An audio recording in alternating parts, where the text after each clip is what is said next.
Assalamualaikum warahmatullahi wabarakatuh. Sampai jumpa lagi sahabat Bang Tua Gaul. Durhakanya pejabat negara mencuri peluh rakyat, mengkhianati amanah Tuhan dan negara. Di bawah langit Indonesia yang seharusnya menjadi tempat berlindung dan keadilan, tersembunyi kenyataan pahit yang semakin menyakitkan hati setiap warga negara yang berakal dan beriman. Kita melihat, mendengar, dan merasakan betapa beratnya beban yang dipikul oleh rakyat kecil.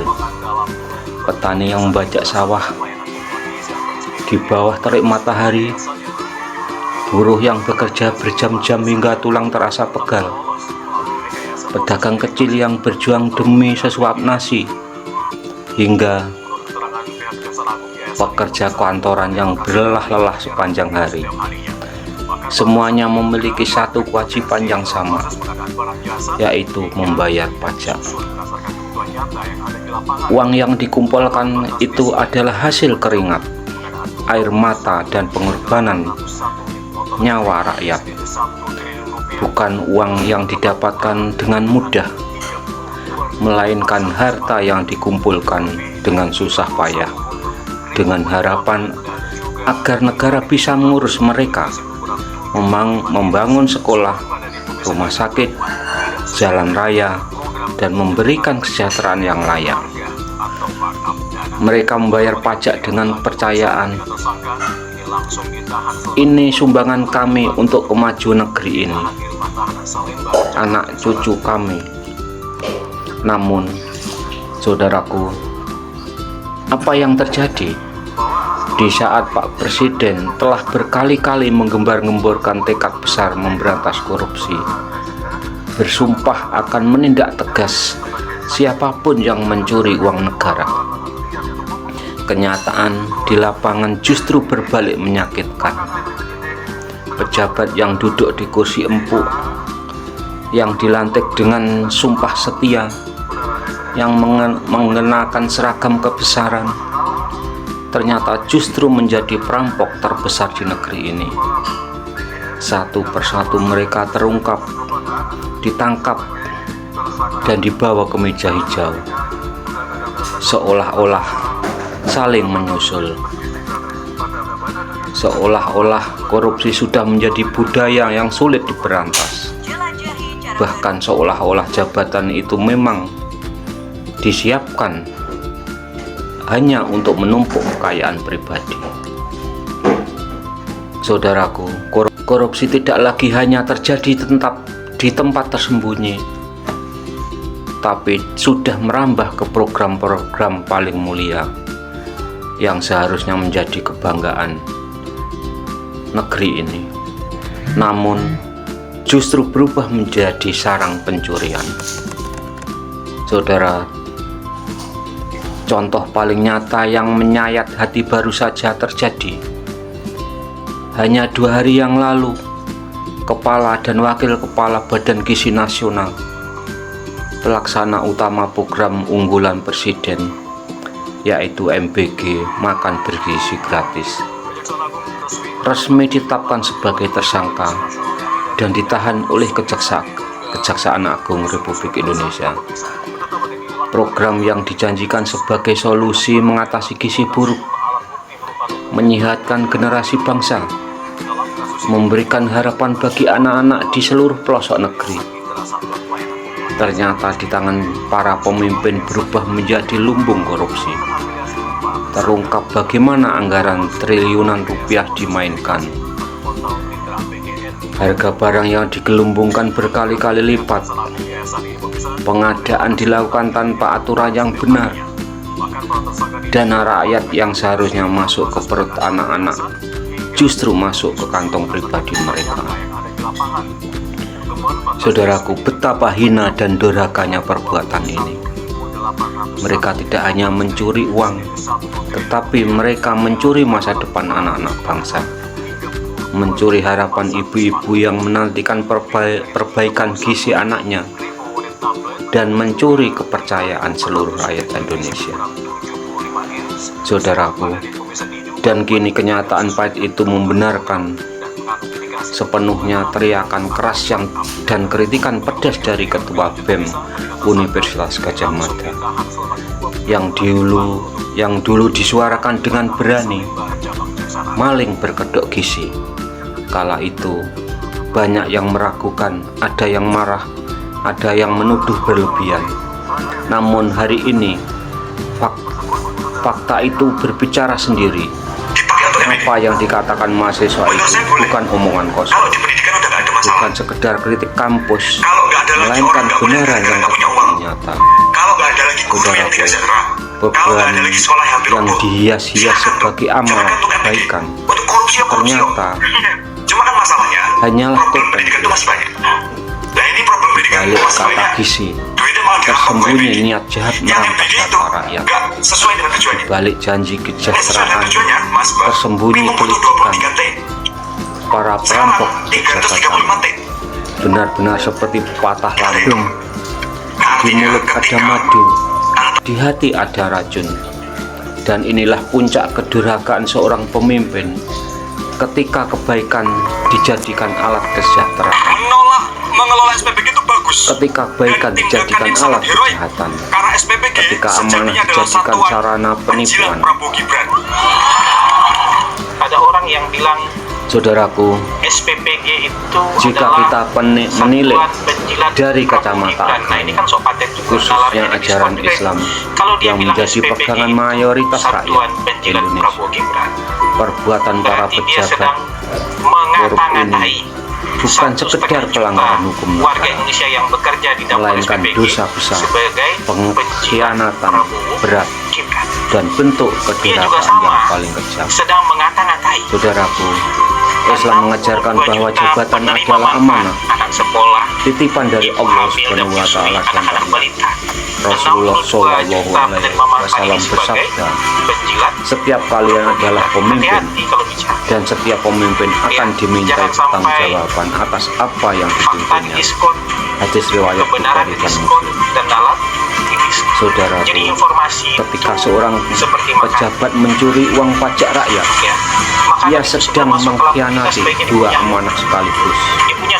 Amanah rakyat yang telah memberinya kepercayaan dan amanah Allah yang telah memberinya kekuasaan.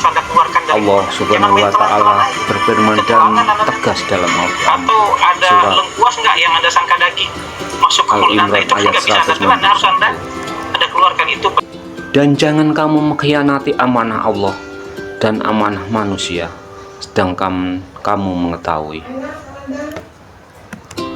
mengambil harta bukan haknya, apalagi harta yang bersumber dari keringat penderitaan orang lain, hukumnya adalah haram mutlak dan masuk kategori hulul atau penggelapan harta amanah. Bahkan ada firman Allah dalam surah An-Nisa ayat 58, sesungguhnya Allah menyuruh kamu menyampaikan amanat kepada yang berhak menerimanya, dan apabila kamu menetapkan hukum di antara manusia, hendaklah kamu menetapkan dengan adil.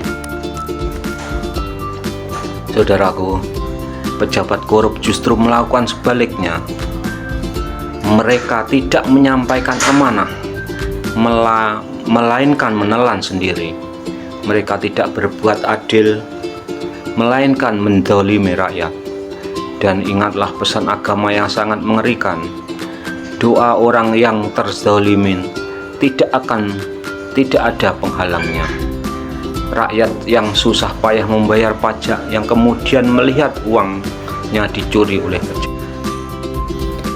Rakyat yang susah payah membayar pajak, yang kemudian melihat uangnya dicuri oleh pejabat, hatinya pasti sakit, hatinya pasti menangis, dan doa mereka adalah senjata yang paling tajam di hadapan Allah Subhanahu wa Ta'ala. Dua orang terzalimi itu akan naik ke langit, mengguncang takdir, dan akan menjadi azab bagi siapa saja yang mendoliminya, baik di dunia maupun di akhirat. Saudaraku, agama juga mengingatkan harta yang didapatkan dari korupsi, dari mencuri uang rakyat, adalah harta yang kotor, harta yang diberkati laknat Allah. Harta itu tidak akan membawa keberkahan meski menumpuk setinggi gunung. Makanan, pakaian, tempat tinggal, dan fasilitas yang dibeli dari uang korupsi itu semuanya mengandung dosa. Tidak akan selamat anak keturunannya, tidak akan tenang tidurnya, dan di akhirat nanti harta curian itu akan dibawa serta menjadi beban berat di pundak mereka, bahkan menjadi penyiksaan bagi pelakunya. Rasulullah Shallallahu Alaihi Wasallam bersabda bahwa orang yang mengkhianati amanah itu tidak akan mencium bau surga, padahal baunya bisa dirasakan sejauh perjalanan 40 tahun. Begitu besar dosa dan hukuman bagi pejabat yang berani durhaka seperti ini. Saudaraku, bahkan lebih jauh lagi, korupsi yang dilakukan pejabat negara, terlebih program kemanusiaan seperti MPG, adalah bentuk kerusakan di muka bumi.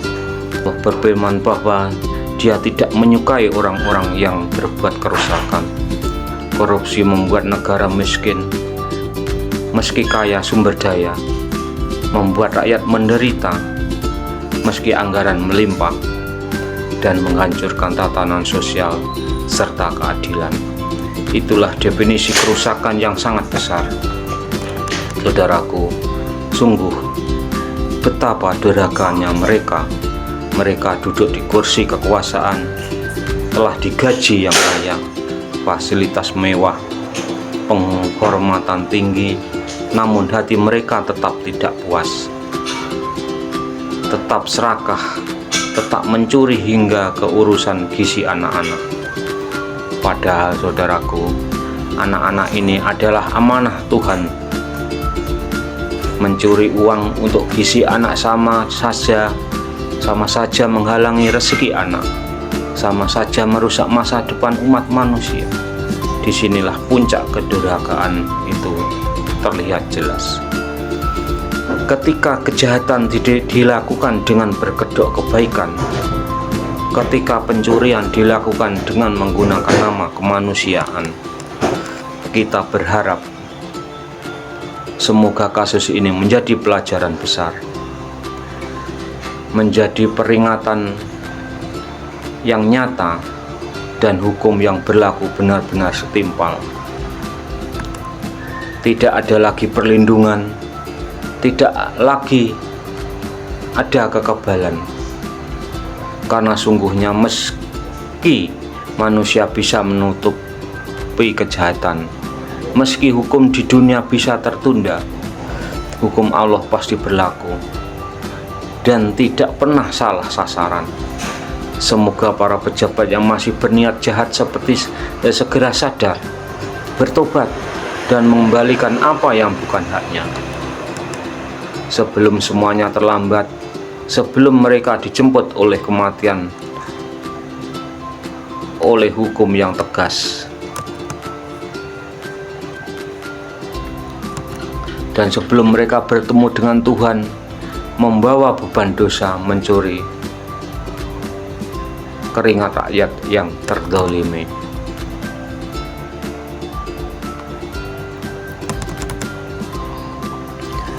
Negeri butuh pemimpin yang jujur, pemimpin yang takut akan Tuhan, pemimpin yang menganggap jabatan sebagai pengabdian, bukan tempat mencuri kekayaan. Dan bagi kita semua, kisah ini adalah bukti nyata. Kritik yang jujur, suara mahasiswa, suara rakyat, sering kali menjadi cahaya kebenaran yang memecah kegelapan, kejahatan.